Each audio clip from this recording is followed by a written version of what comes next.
கிறிஸ்துவில் அன்பானவர்களே, ஆண்டவரும் இரட்சகருமான இயேசு கிறிஸ்துவின் நாமத்தில் நான் உங்களை வாழ்த்துகிறேன்.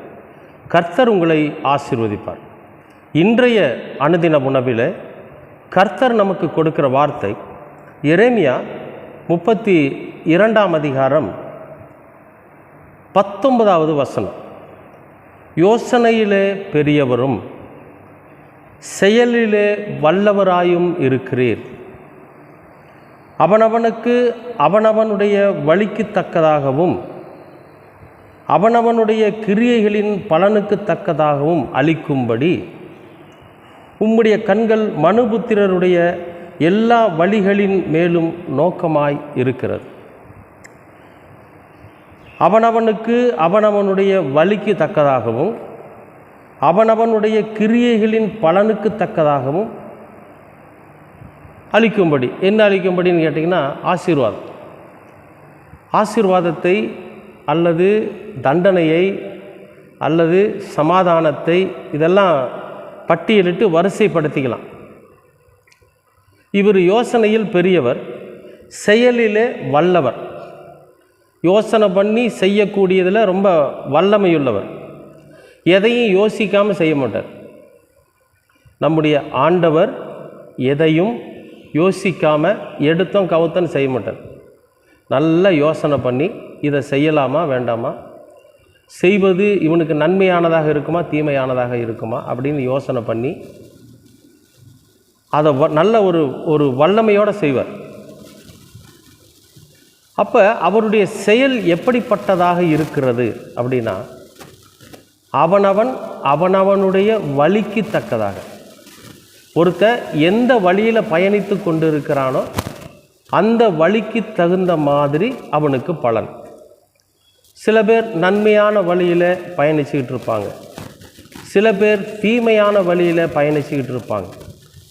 அவனுக்கு மேய்ப்பன் யாருன்னு பார்த்தீங்கன்னா, ஒருத்தனுக்கு நல்ல வழியில் பயணிக்கிறவனுக்கு நம்முடைய ஆண்டவராகிய இயேசு கிறிஸ்து நல்ல மேய்ப்பனாக இருப்பான். தீமையான வழியில் கொடூரமான வழியில் நடந்து போகிறவனுக்கு பிசாசானவன் மேய்ப்பனாக இருப்பான். அப்போ யார் எதற்கு செவி கொடுத்து எந்த மாதிரியான வழியிலே பயணித்து கொண்டு இருக்கிறார்களோ அவர்களுக்கு அதற்கு தக்க பலனை கர்த்தர் தருவார். சரி, அதுக்கு அடுத்தது சொல்கிறாரு பாருங்க, அவனவனுடைய கிரியைகளுக்கு பலனுக்கு தக்கதாக. நாம் என்ன செய்கிறோமோ நம்முடைய செய்கைக்கு தக்க பலன் நமக்கு கர்த்தர் கொடுத்துருவார். நம்ம ஒருத்தனுக்கு நன்மை செஞ்சோன்னு வைங்களேன், ஆண்டவர் நமக்கு அதே மாதிரி நாளத்தனையான நன்மைகளை நமக்கு கட்டளையிடுவார். ஒருத்தன் பசியில் இருக்கிறான், அவனுக்கு நாம் கொடுக்குறோன்னு வைங்களேன், நிச்சயமாகவே கடவுள் நமக்கு அது மாதிரி தருவார்.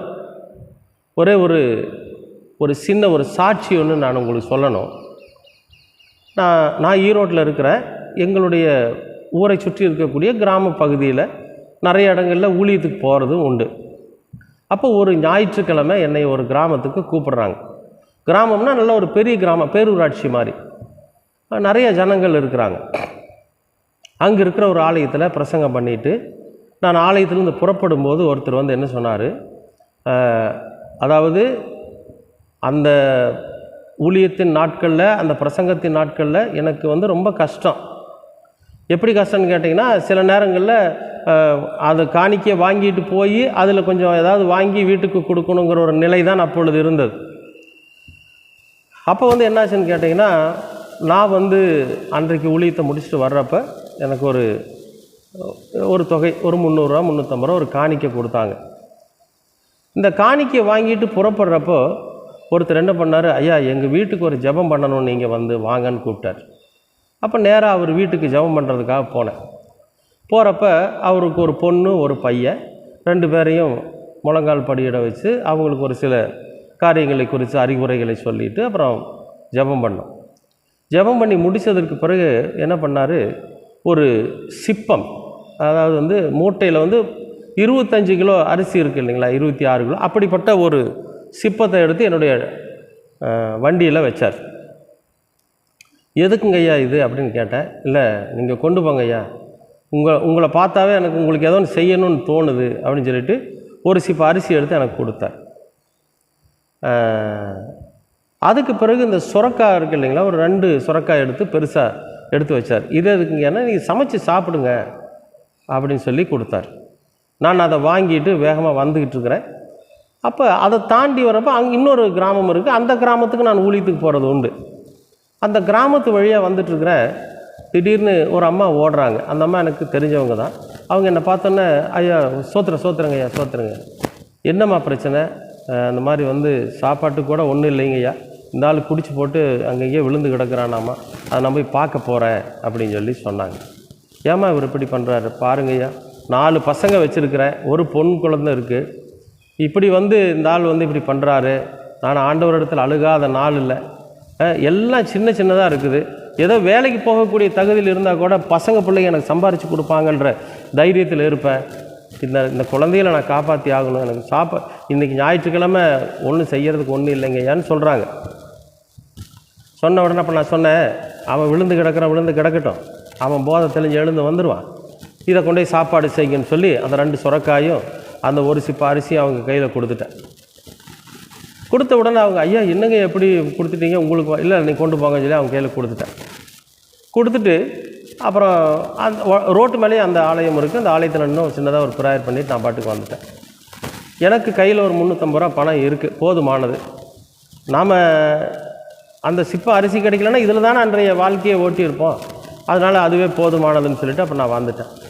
வீட்டுக்கு வந்ததற்கு பிறகு அப்புறம் எப்பயும் போல் அந்த பணத்தை கொடுத்தோம். இப்போ அன்றைக்கான தேவைகளை சந்திக்க முடியாது கர்த்தர் செஞ்சார். திடீர்னு பாருங்கள், ஒருத்தர் வராரு. அவர் வந்து ஒரு மூட்டை அரிசியை எனக்கு கொண்டு வந்து இறக்குறார். அதாவது ஒரு 15 கிலோ, ஒரு 25 கிலோ அரிசியை நான் கொடுத்தேன், ஒரு சிப்பத்தை.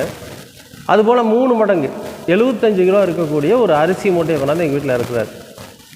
ஏங்க இது எதுக்காக அப்படின்னு கேட்டேன். இல்லை உங்களுக்கு கொண்டு வந்து கொடுக்குன்னு என் மனசு தோணுச்சு, அதனால தான் நான் செஞ்சேன். நான் ப்ரேயருக்கு போயிட்டு வந்தேன், ஐயாவுக்கு ஏதோ நம்ம செய்யணுமேன்னு தோணுச்சுன்னு சொல்லி. எவ்வளவு அற்புதமான தேவன் பாருங்கள். இதெல்லாம் நடந்தது கிட்டத்தட்ட ஒரு 24 மணி நேரத்துக்குள்ளே நடந்துருச்சு. நான் இலவசமாக எனக்கு ஒருத்தர் கொடுத்தாங்க, அதை நான் வாங்கிட்டு வர்றேன். உண்மையிலேயே ஏழ்மையாக இருக்கிற ஒரு குடும்பத்தை சந்திக்கிறேன், அவங்க கையில் நான் அதை கொடுக்குறேன். கிட்டத்தட்ட அவர்களோட நிலைமை தான் எனக்கும், இருந்தாலும் நான் அவங்களுக்கு கொடுத்துட்டு வரேன். எங்கள் வீட்டுக்கு அதை விட 3 மடங்கு கர்த்தர் கொடுக்குறார். அவர் சொல்கிறார், ஐயா நீ தடையில்லாமல் ஊழியத்தை செய்யுங்க, இன்னும் ஏதாவது வேணும்னா என்கிட்ட கேளுங்க அப்படிங்கிறார். இல்லை ஐயா பரவாயில்ல, எனக்கு ஏதாவது தேவைன்னா இன்றைக்கி நான் கேட்டு நீங்கள் கொடுக்கல, உங்கள் மனசுக்கு தோணுச்சு இல்லையா, ஆண்டவர் உங்களுக்கு வெளிப்படுத்தினார் இல்லையா, அது மாதிரி என்னுடைய தேவைகளை யாராவது ஒருத்தருக்கு வெளிப்படுத்தி அவங்க எனக்கு கொடுப்பாங்க அப்படின்னு அவர்கிட்ட சொல்லி ஒரு ஜெபத்தை பண்ணி அனுப்பிச்சிட்டேன். அன்பானவர்களே, எதுக்காக நான் இதை சொல்கிறேன்னு கேட்டிங்கன்னா, இங்கே வேதத்தில் அழகான ஒரு வார்த்தையை தான் அவர் சொல்கிறார். அவனுடைய கிரியைகளின்படி அவனுக்கு பலன் அளிக்கும். அங்கே கொடுத்தோம், 3 அத்தனையாக கொடுத்தேன். ஒருவேளை அங்கே நம்ம பிடுங்கியிருந்தோம்னா 3 அத்தனையாக நம்மகிட்ட இருந்து போயிருக்கும். அப்போ நாம் எதை செய்கிறோமோ அதையே கர்த்தர் பல மடங்காக நமக்கு திருப்பி தருவார். அழகான ஒரு வசனம் பாருங்கள். நாம் என்ன கிரியை, அதாவது நம்ம என்ன செய்கிறோமோ அதை போலவே கர்த்தர் 3 மடங்கு 4 மடங்கு பல மடங்கு நமக்கு தருவார். அது நன்மை செஞ்சால் நன்மையானது நமக்கு வரும், தீமை செய்தால் தீமையானது நமக்கு வரும். ஏன்னா நம்முடைய வழிகளை ஆராய்ந்து பார்க்கிற கர்த்தர். நம்ம எந்த வழியில் பயணிச்சுக்கிட்டு இருக்கிறோம், கடுமையாக உழைச்சி வாழ்க்கையில் முன்னுக்கு வரணும்னு போகிறோமா, அல்லது தவறுகள் செய்து சீக்கிரமே முன்னுக்கு வரணும்னு போகிறோமா? இப்படியெல்லாம் நம்முடைய வழிகள் எப்படிப்பட்டதோ அந்த வழிகளின்படி கர்த்தர் நமக்கு பலன் கொடுக்கிறார். அப்புறம் சொல்கிறாருங்க, உம்முடைய கண்கள் மனுபுத்திரருடைய எல்லா வழிகளின் மேலும் நோக்கமாக இருக்கு. ஒரு மனுஷன் எந்த வழியில் பயணிக்கிறான், ஒரு மனுஷன் எந்த வழியில் தன்னுடைய வாழ்க்கையை நடத்திக்கிட்டு இருக்கிறான்னு எல்லா மனுஷர் மேலேயும், ஒருத்தர் 2 பேர் மேலே இல்லைங்க, எல்லா மனிதர்கள் மேலும் அவர் என்ன பண்ணுறாருங்க, நோக்கமாக இருக்கிறார். பார்த்துக்கிட்டே இருக்காராம். இந்த பையன் இப்படி செய்கிறான், இந்த பொண்ணு இப்படி செய்கிறா, இந்த ஊழியக்காரன் இப்படி செய்கிறான், அந்த ஊழியக்காரி இப்படி செய்கிறா அப்படின்னு ஒவ்வொருவருடைய வழிகளிலும் கர்த்தர் நோக்கமாக இருக்கிறார். அப்போ கண்ணோக்கி பார்த்துக்கிட்டே இருக்காராம். அன்பான நம்ம நினைக்கலாம், நம்ம செய்கிற இந்த காரியம் வந்து கடவுளுக்கு தெரியாது, நம்ம கடவுளை மறைச்சிட்டு செய்கிறோன்னு தான் நினைக்கலாம். அது இல்லை, அதுக்கான வாய்ப்புகள் இல்லை. ஏன்னா நாம் எதை செய்தாலும், இருட்டுக்குள்ளே செஞ்சாலும் சரி, வீட்டை சாத்திட்டு செஞ்சாலும், எப்படி செஞ்சாலும் சரி, வெளியரங்கமாக செஞ்சாலும் சரி, ரகசியமாக, எல்லா தவறுகளும் கர்த்தருக்கு தெரியும். அவர் உற்று நோக்கி பார்க்கிறார். நம்ம எந்த வழியில் பயணிக்கிறோம், நம்ம எந்த மாதிரியான வாழ்க்கை வாழ்ந்துக்கிட்டு இருக்கிறோம், நம்ம யாரிடத்துல எப்படி பேசுகிறோம், நம் யாரிடத்தில் எப்படி அன்பு செலுத்துகிறோம், யாரை நாம் வெறுக்கிறோம் என்று நம்மை கூர்ந்து கவனித்து கொண்டு இருக்கிற கர்த்தர். அப்போ இதையெல்லாம் கவனித்து அதற்கேற்ற பலனை கர்த்தர் நமக்கு தருவார். சில பேர் பார்த்தீங்கன்னா, நான் யாருக்கு எந்த கெடுதலுமே செய்யலையே, ஏன் என்ன ஆண்டவர் சோதிக்கிறாருமா? ஆனால் செஞ்சுருப்பான். நம்மகிட்ட சொல்கிறப்ப அப்படி சொல்லுவோம். நாம் எதை செய்கிறோமோ அதற்கான பலனை கர்த்தர் தருவார். ஏன்னா நம்மை உற்று நோக்கி கொண்டிருக்கிறார். அன்பானவர்களே, நம்முடைய இந்த உலக வாழ்க்கையில் நாம் எதை செய்கிறோமோ, நாம் எதை முழு மனதாக செய்கிறோமோ அதை பல மடங்கு கர்த்தர் நமக்கு திருப்பி தருவார். அது நன்மையானதாக இருந்தால் நன்மையான காரியங்கள் நம்மை வந்து அடையும். தீமையான காரியங்களை செஞ்சோம்னா தீமையான காரியங்களே நம்மை வந்து அடையும். அன்பானவர்களே, ஒரு நிமிஷம் ஆண்டவரோட சன்னிதானத்தை நோக்கி பாருங்கள். அவர் நம்மை உற்று நோக்கி கொண்டே இருக்கிறார். அவர் நம்ம பார்த்துக்கிட்டே இருக்கார். நம்ம ஓட முடியாது, ஒளிய முடியாது, இருட்டுக்குள்ளே போய் தப்பிச்சுக்கலான்லாம் முடியாது. பாதாளத்துக்கு அடியில் போய் ஒரு சுரங்கத்தை தோண்டி அதுக்குள்ளே இருந்தாலும் கர்த்தருடைய கண்கள் அங்கும் நோக்கமாக இருக்கும். அன்பானவர்களே, அப்படிப்பட்ட கர்த்தரை நம்ம ஏமாற்றவும் முடியாது, அப்படிப்பட்ட கர்த்தருடைய கண்களுக்கு நாம் மறைந்து போகவும் முடியாது. ஆகவே நம்முடைய செயல்களும், நம்முடைய வழிகளும், நம்முடைய எண்ணங்களும், நம்முடைய சிந்தனைகளும் கர்த்தருக்கு பிரியமானதாக இருக்கிற போது நாம் எதை செய்கிறோமோ அதை 4 மடங்காக நாம் பெற்றுக்கொள்வது மட்டுமல்லாமல் நாம் கர்த்தரோட பிள்ளைகளாகவே காலம் முழுவதும் ஜீவிக்க முடியும். நிச்சயமாகவே இந்த வசனம் உங்களுக்கு பிரயோஜனமாக இருந்திருக்கும் என்று நான் விசுவாசிக்கிறேன். கர்த்தர் உங்களை ஆசீர்வதிப்பார். அன்பின் பரலோக பிதாவே, அருமையான நல்ல இந்த அனுதின உணவிற்காக நன்றி. நீர் எங்களுடைய வழிகளை உற்று நோக்கி கொண்டிருக்கிற தேவன். எங்களுடைய வழிகளுக்கு தக்கதான பலனையும் எங்களுடைய கிரியைகளுக்கு தக்கதான பலனையும் நீர் தருகிற தேவனாய் இருக்கிறீர். ஆண்டவரே, நல்ல வழியிலே நடந்து உம்முடைய வசனங்கள் காட்டுகிற வழியிலே நாங்கள் நடந்து நன்மையான கிரியைகளை செய்து அதற்கு பல மடங்கு ஆசீர்வாதத்தையும் சமாதானத்தையும் நாங்கள் பெற்றுக்கொள்ள நீர் எங்களுக்கு ஞானத்தை தாரும். குற்றங்கள் குறைகள் எங்களிடத்தில் இருக்குமானால் நாங்கள் மனம் திரும்பி மறுபடியும் கர்த்தருடைய வசனங்களை உள்வாங்கி அதன்படி நடக்க நீர் எங்களுக்கு தயவு பாராட்டும். உம்முடைய கிருபையும் உம்முடைய வழிநடத்துதலும் என்றென்றைக்கும் எங்களோடு கூட இருக்கட்டும். உமது திருக்குமரனாம் இயேசு கிறிஸ்துவின் வழியாய் கேட்கிறோம் நல்ல பிதாவே. ஆமென், ஆமென்.